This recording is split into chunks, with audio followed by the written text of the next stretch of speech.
తెలుగు తోట 5 పద్యరత్నాలు పాఠ్యాంశం నుంచి మొదటి పద్యాన్ని నేర్చుకుందాం. అప్పిచ్చువాడు వైద్యుడు ఎప్పుడు నెడతెగక పారు నేరును ద్విజుడున్ చొప్పడిన యూరనుండుము చొప్పడకున్నట్టి యూరు చొరకుము సుమతి. ఇప్పుడు పద్యాన్ని మరొక్కసారి చదువుకుందాం.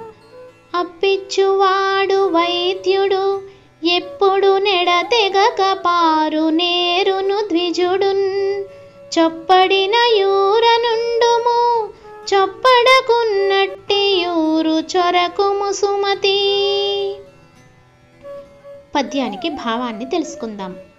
ఓ మంచి బుద్ధి గలవాడా, అవసరానికి అప్పిచ్చేవాడు, వైద్యుడు, ఎల్లప్పుడూ ప్రవహించే నది, మంచి చెడ్డలు చెప్పే పండితుడు ఉన్న ఊళ్ళో ఉండు, అవి లేని ఊళ్ళో నివసించకు అని భావం.